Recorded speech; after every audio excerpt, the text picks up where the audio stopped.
Jason with the Trackside Experience here. We're in the press conference area for interview with Clint Boyer and some of the guys. All right, well, I'll just at least ask, get everybody started. First time out here with this new package and the drafting deal, what do you think? It's definitely different. It's just gonna take time. I mean, obviously, you guys just witnessed the first stab at it for everybody. A lot of different things you can do. You know, these cars got a lot of drag in them now. A lot of things you can do to adjust that drag, take that drag out. Whether it's lowering the back and stuff like that play a big role in what we're gonna see this year with this package. So, you know, a lot of people are already gonna have a preconceived notion of what you see today. I mean, that's the hardest thing about using a test to, you know, to set yourself up for what people think they're gonna see. You know, even for us, we took a shot at it there, and we have, you know, a few more that will go out there and do the exact same thing, maybe in opposite direction or vice versa. Whatever the case may be, the cars seem like they handled well. You know, obviously a lot of wide open throttle time, a lot of the things that we knew going in. It's going to be a work in progress to see how you balance that drag versus down force and risk reward deal. So, yeah, kind of business as usual for a test. Questions? Jason Summerall, Trackside Experience. Thanks for coming in, Clint.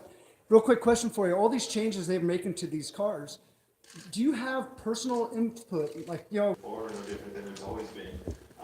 Any business that's a sporting event, whether it's football games, basketball, baseball, NASCAR, it doesn't matter what it is. It's all about, you know, the interaction and you know, the fans showing up and enjoying what they see. The entertainment value of our sport's always been great, and this is you know, obviously a step to try to make it even better.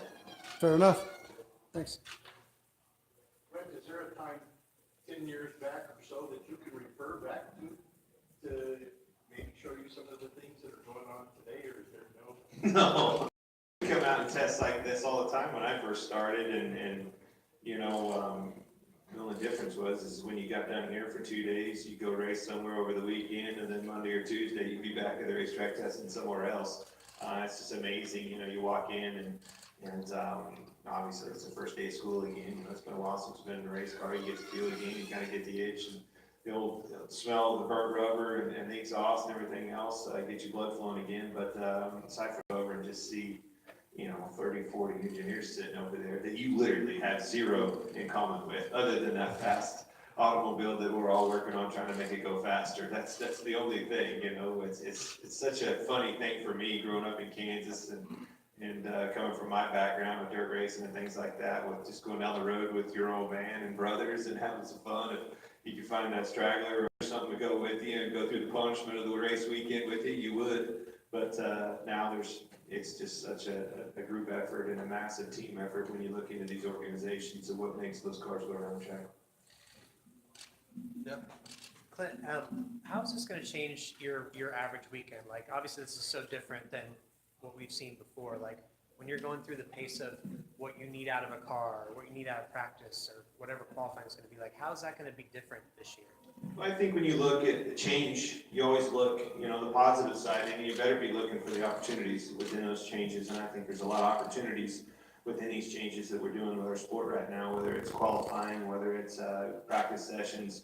You know, you always have to take advantage of the time that you're allotted, and certainly whether that's Friday practice or even qualifying or something like that. I mean, I think you're going to see different qualifying sessions than you've ever seen. You know, so I think you're going to see a lot of a change. How big a changes those are, how good of changes those are, you know, only time's going to be able to paint that picture for us. But I'm excited for the year. I'm excited to you know, be back with everything the same. You know, that's the good thing when you go into massive changes like this. For me, it's nice to not have to reinvent the wheel as far as, all right, what was that guy's name again? All right, let me figure out that communication with that guy so we can get the most out of one another. I mean, you don't have to build those relationships because they're already established. Everybody's put in place on our 14 car, and I think that's where we're gonna, you know, reap the benefits as far as going through these changes. Jeff? Tests like this, is there a package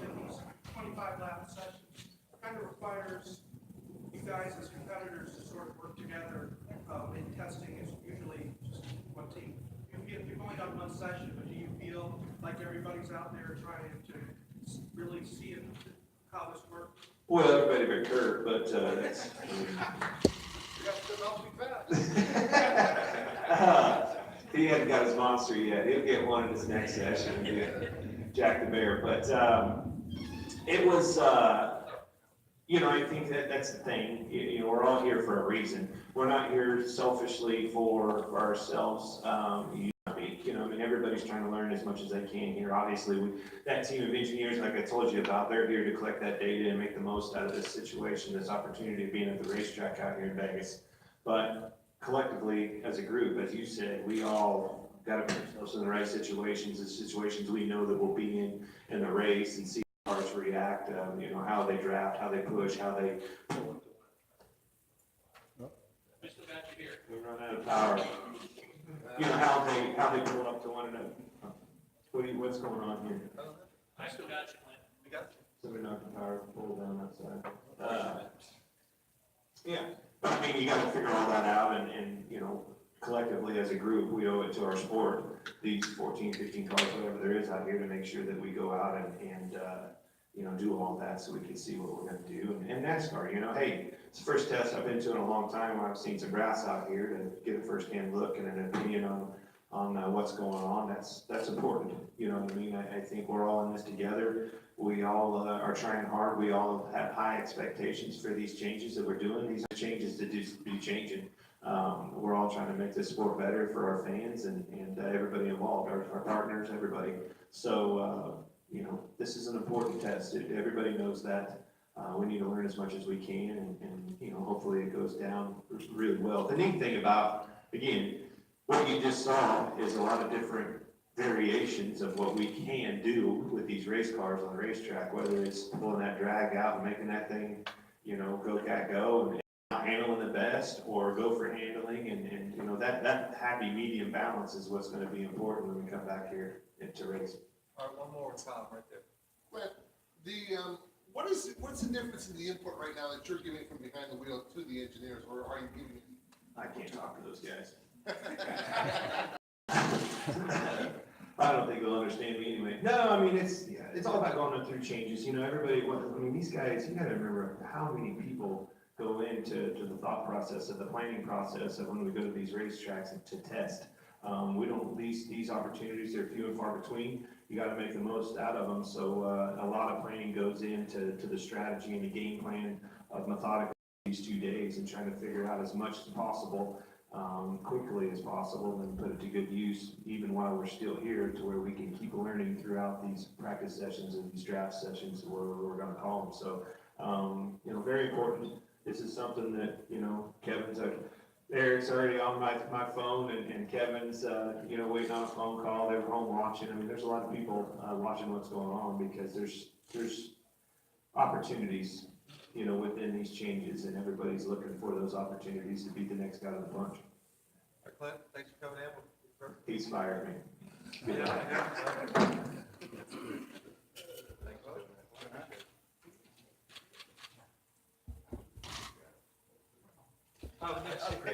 Upgrade.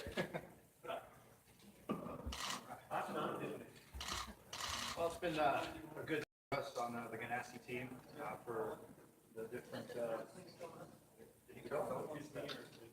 We got you here, Kurt. You got me back there? All right. So for us, we're just trying to do a lot of checklist items to make sure that we were getting up to speed as far as our communication and all the little checkmark items as far as switching teams, as far as seat, near. We had a lot of little things that we were working on this morning, and then it just seems like we're off a little bit on speed, but it's because we really haven't turned up the wick on how aggressive we were going to attack this package with. So I'm expecting more out of the afternoon session, and it'd be fun to get out there with a different setup, and to see how it blends in with the traffic and with all the other cars mixed in. So it's a good start. Matt McCall's a great crew chief. Our engineering staff, we've got everybody here from even Kyle Larson's team, his crew chief, Chad Johnson, he's here. So a big hybrid group of all the guys from Ganassi, and trying to collect data and work on this new package. This new package, the way that it drives, it's as radically different as when we switched to the car of tomorrow back in 2008. that's how much of a dramatic difference it is. And so it's a lot to adjust to, a lot of differences. I think you're gonna hear this a lot though, is it's wide open all the way around, but it's when you do crack the throttle, you lose a lot of speed, you lose a lot of momentum, and you're trying to still keep focused on the handling, because we don't know, exactly how hot it'll be and how much tire wear we're gonna see when we come back. So we're just trying to shoot the middle with a lot of things right now.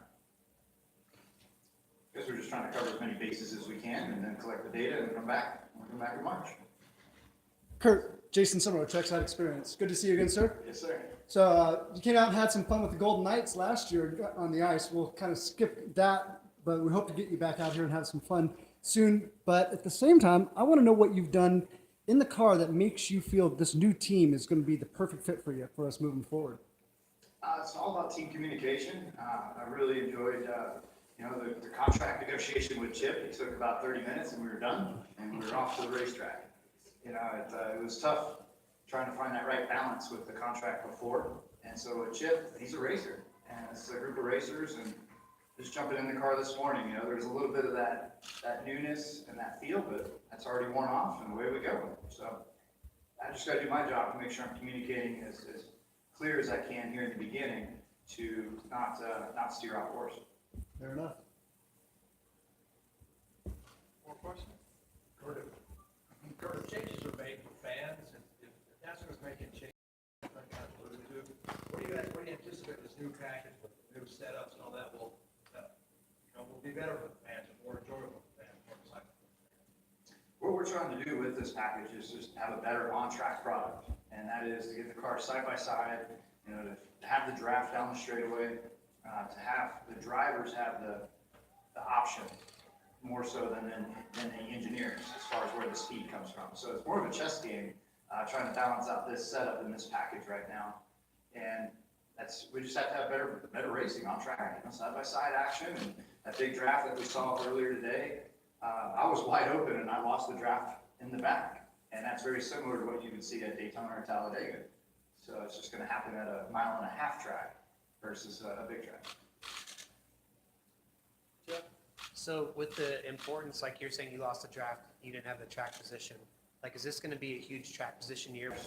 Because there's going to be that game of we need to protect that track position or gamble and go for it, but it's not going to be at optimum tire range. So you go. But you got to have your car good for short run speed, you got to have your car good for long run speed, and then you've got to have your car where it'll adapt if you're just doing fuel only. Mike Young, Las Vegas.net. I was wondering about your team members. Do you think you're going to have to rely more on a team strategy? Yeah, I think you're definitely going to have, especially in qualifying, the ability to do a two-car, not tandem, but at least have one car cut the air, and the other car will draft up behind and pick up that half tenth or a full tenth of a second. So you're going to see different strategies all mixed in, and right now there's just no patterns. And right now the way that we're approaching is just get the raw speed and see where we stack up from there. Other questions? A couple more right here, Tom, and then Rick, and then we'll be done. Kurt, how much will speed of the car play into your approach in relation to the drafting? How much will you lose, you think, percentage-wise, as opposed to another venue? I guess. I'm sorry, I wasn't sure. There's that balance of downforce versus drag. We build cars for Daytona for the 500 differently than what we do for Daytona in the 400 in the summer. So it's going to be a lot about track conditions, track grip level. Atlanta is a completely different style. Gambling is allowed in many more places other than just here. Is there any kind of movement to maybe stay up with that trend? I mean, with that movement in all of sport, when you're gambling and betting play-by-play, that just creates so much interaction. And it's that excitement that fans want to feel even that much more so now. And so the gambling will definitely create a lot of attention. And for us in the garage area, we're restricted on that. But I think it's good for fan engagement and overall growth of the sport, similar to a lot of the iRacing and the electronic simulators that you're seeing a lot of kids jump into. That's a big category that's growing as well in NASCAR. Kurt, who are you picking on Sunday to watch? I Super Bowl every year because it's my last off weekend. after that, we head to Daytona and don't come back until Thanksgiving. You wouldn't have been, if the Bears were there. Yeah, if the Bears were there, I do have to side with that, but then maybe in a couple of years when the Raiders are here, I'll have to figure it out. Thanks, guys. All right, thanks, everybody. Yeah. Pretty wild. We were, and then Jimmy brought me down. Yeah. Oh, really? Just way quicker, yeah, I think. That's the track that's rubber, just was quick. Yeah, we got to let it. Yes, sir.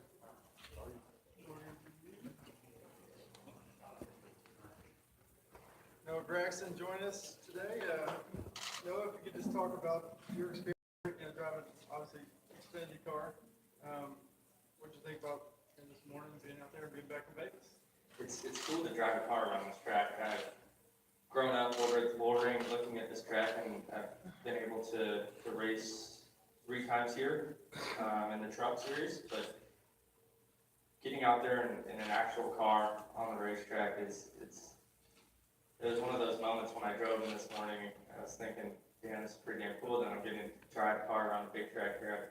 I've dreamed of this opportunity for a long time, played NASCAR video games here and whatnot, so it was a little bit different than I expected. My first handful of laps, just the difference between the trucks. I mean, you're in the throttle so much longer, and you could just corner with so much more speed because they have a bigger spoiler, bigger splitter, but with the Xfinity car, I wasn't getting over the bumps very good early this morning, and this last run before lunch, I finally got it really good, but it's just different driving a car from a truck here, but I'm learning as I go, and we're in Atlanta on Monday, so got to shake the rust off from the off season and figure out how to drive the car there, and then we come here and it's a lot different of a track. I know they're both on my house, but just the way you drive them as a driver, it's a lot different. So it's been good so far. Working with my team, just trying to create that team chemistry, getting better, working with my Dave Ellens, the rest of the guys have been working really hard, and just trying to get better and learn as much as I can. This season, being a rookie, do you have any specific goals for yourself or just more general stuff? I think I thought about really what my goals were, and I set 3 goals for myself at the beginning of the season, and it wasn't a goal like I want to go win this amount of races. It was that I want to be the best guy on pit road, maximize myself just down pit lane, my speed, getting in the pit box. I feel like that's where races are won and lost. Once you get to the Xfinity Series, the Cup Series, everybody's so good at it. So that was one of my goals, and there's a couple other personal goals that I had in there.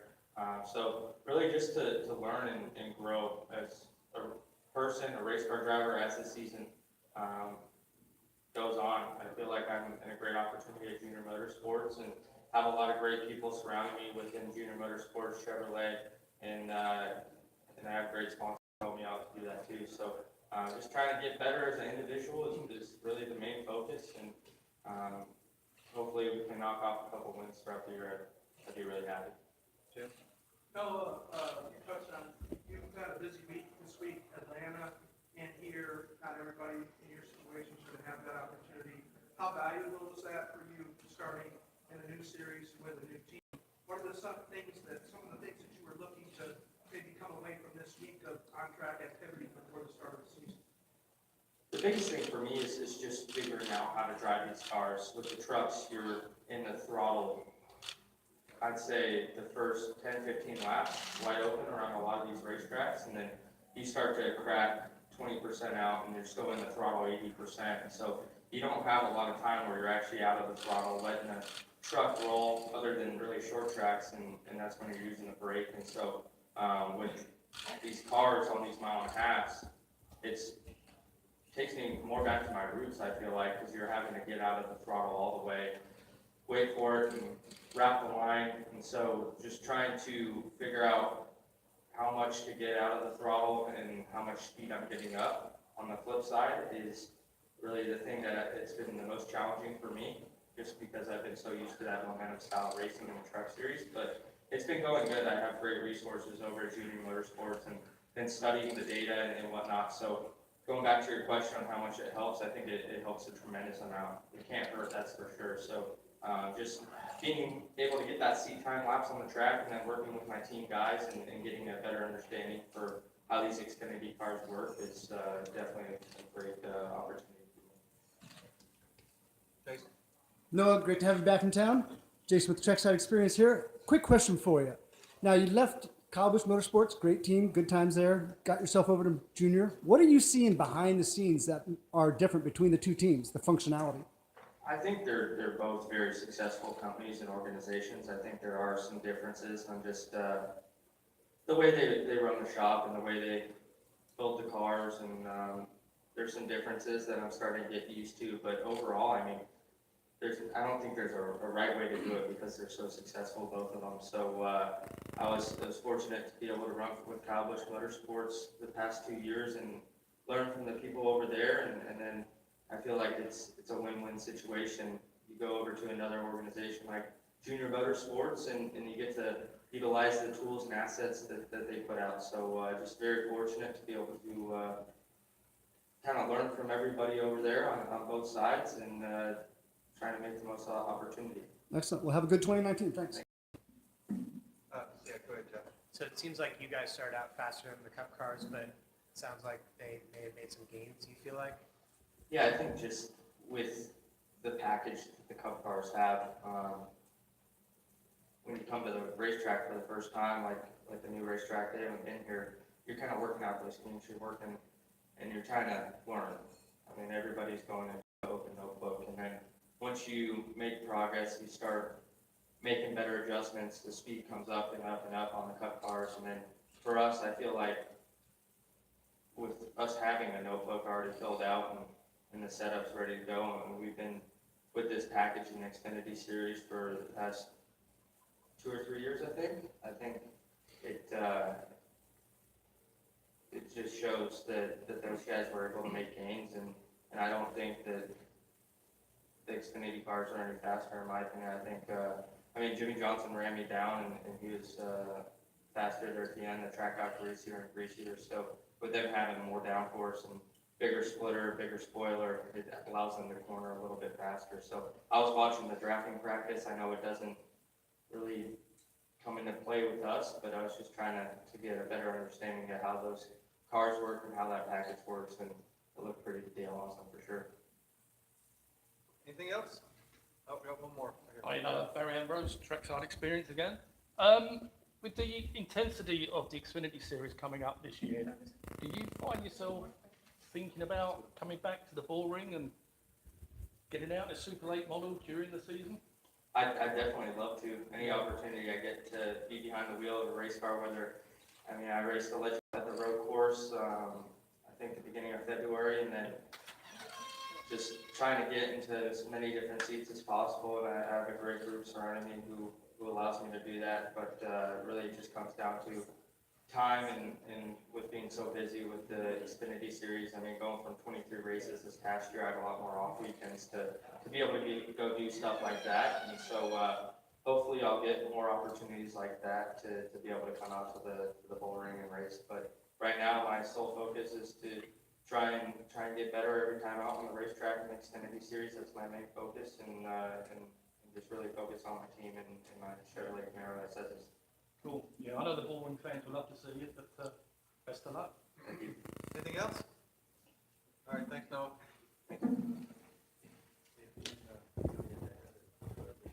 All right. Well, that about wraps us up here at Las Vegas Motor Speedway. Thanks for watching, and we'll bring you some more